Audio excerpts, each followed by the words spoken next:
வட்டி வாங்கக்கூடாது கொடுக்கக்கூடாது நம்மளுடைய இதில் இருக்குது இஸ்லாமில். இப்போ வந்து நம்ம ஃபுல் இப்போ நம்ம வாழ்க்கையை வந்துட்டு பேங்காக மூவ் ஆகிடுச்சு. எல்லாமே கூகுள் பே அந்த மாதிரி தான் மாறி ஆகிடுச்சு. இப்போ நம்ம பேங்க்கில் அக்கௌண்ட் பண்ணுறோம். இப்போ நம்மளுக்கு அதுலேருந்து ஒரு வட்டி வரும் இல்லையா, ஒரு அமௌண்ட்டு. அப்போ அதை நம்ம என்ன பண்ணுறது?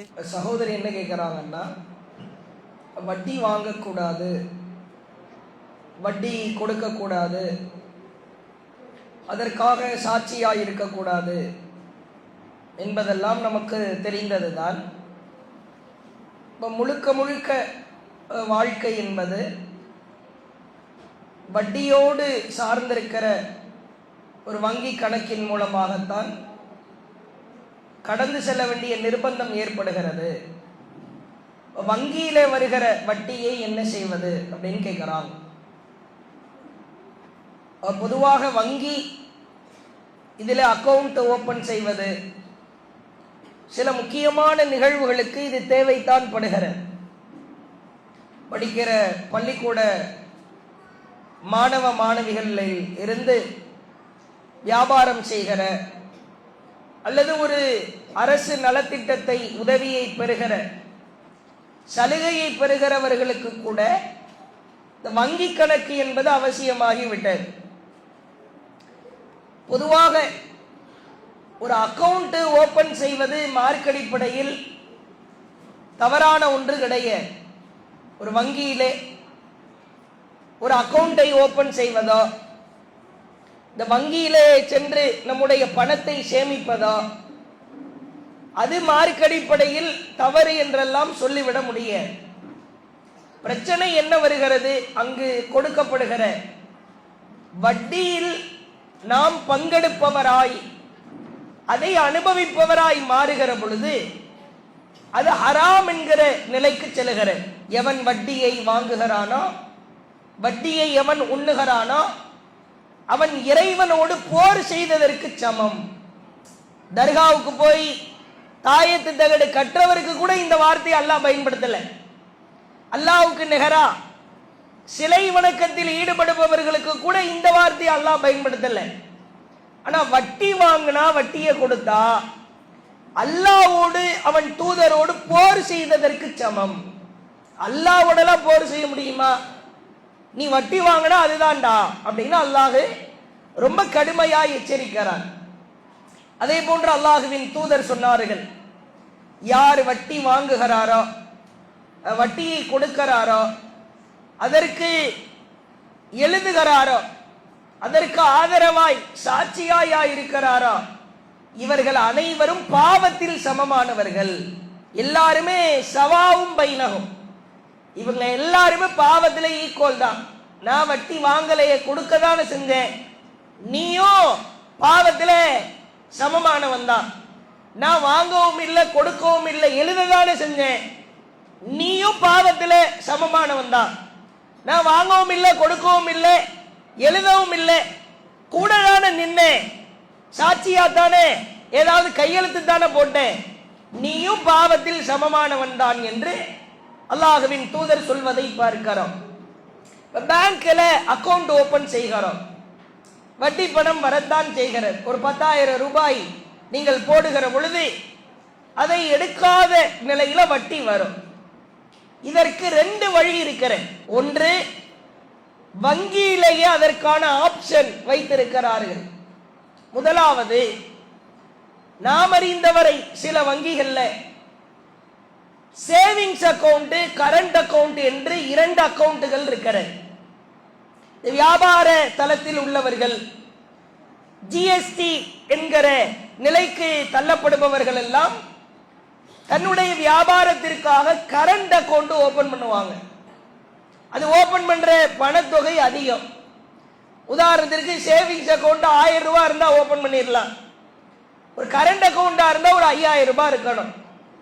அதுல நீங்க இந்த ரொட்டேஷன்ல மந்த்லி இவ்வளவு அமௌண்ட் காட்டணும் அப்படின்னு சொல்லுவாங்க. ஆனால் இந்த கரண்ட் அக்கவுண்டை பொறுத்த வரைக்கும் அதிலே வட்டி என்பது வரவே வராது. நீங்க 5000 ரூபாய் போட்டு 5 வருடத்திற்கு பிறகு அந்த பேங்க்ல எவ்வளவு தொகை இருக்குதுன்னு நீங்க செக் பண்ணி பார்த்தா 5000 ரூபாய் தான் இருக்கும். சேவிங்ஸ் அக்கௌண்ட்டை பொறுத்த வரைக்கும் அதில் என்ன பணத்தொகை இருக்கிறதோ அதிலிருந்து இருக்க இருக்க மாதாந்திர ₹1 ₹2 வருடத்திற்கு ஒரு ₹500 ₹1000 அதிலே சேர்ந்து கொண்டே இருக்கும்.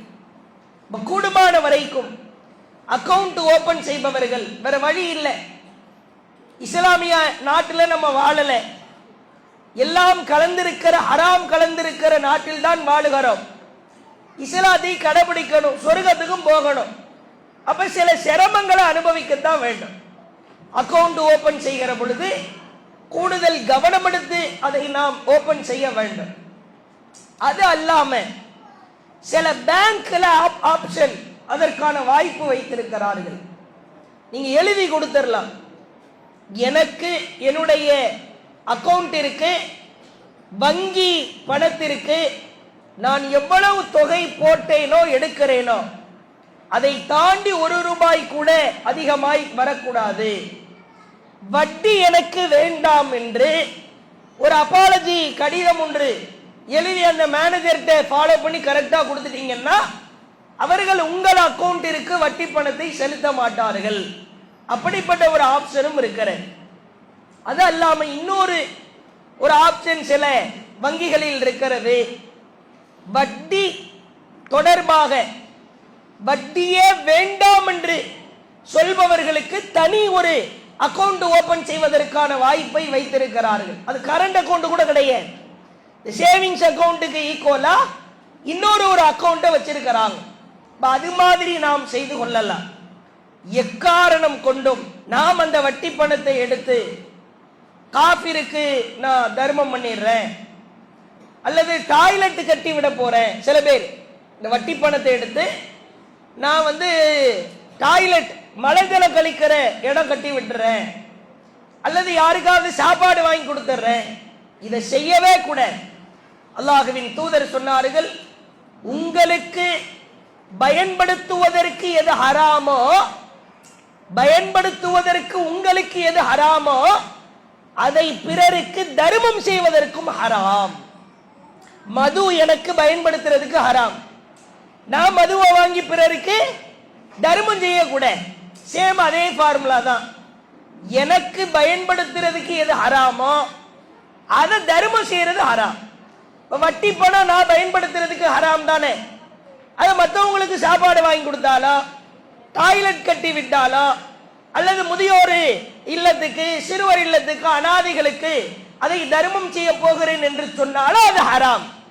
ஒரு ஹராமை எடுத்து ஹராமாய் தர்மம் செய்து விடக்கூடாது, அது அப்படியே விட்டுறணும். அந்த முசீபத்தை, அந்த ஷைத்தானுடைய பணத்தை நாம தொடவே கூடாது.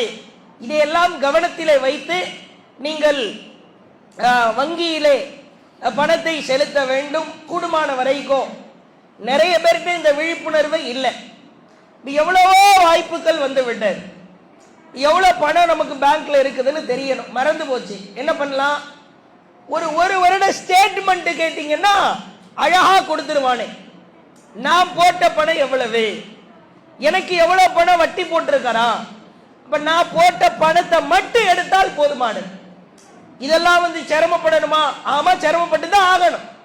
ஒரு ஹராமை கடைபிடிக்கிற ஒரு நாட்டிலே வாழ்கிற பொழுது நான் ஹலாலாய் வாழ முயற்சிக்க வேண்டும். அல்லாஹ் எனக்கு அறிவு கொடுத்திருக்கிறான், சிந்தனையை கொடுத்திருக்கிறான். ஸ்டேட்மெண்ட் எடுத்து பார்த்து நான் போட்ட பணம் எவ்வளவு, எங்கெல்லாம் ஜிபே கூகுள் பே பண்ணியிருக்கிறேன், எப்பெல்லாம் அந்த பணத்தை எடுத்திருக்கிறேன், கிரெடிட் ஆனது எவ்வளவு, டெபிட் ஆனது எவ்வளவு, எல்லா வாய்ப்புகளும் வந்திருக்கிறேன். இதையெல்லாம் கவனத்தில் எடுத்துதான் நாம் செய்ய வேண்டும். கூடுமான வரைக்கும் அக்கவுண்ட் ஓபன் செய்கிற பொழுதே இதை கடைபிடியுங்கள். இல்ல சேவிங்ஸ் அக்கவுண்ட்ல தான் இருக்கிறேன், வட்டி பணம் உள்ள விழுது என்று இருந்தால் அதை கவனமாய் கையாளுங்கள். யாருக்கும் அதை தர்மம் செய்வதோ மற்றவர்களுக்கு ஒப்படைத்து விடுவதோ அதுவும் ஹராம் அப்படின்றத அந்த கேள்விக்கு பதிலாய் சொல்லிக் கொள்கிறோம். அல்லாஹு அக்பர், அல்லாஹு அக்பர்.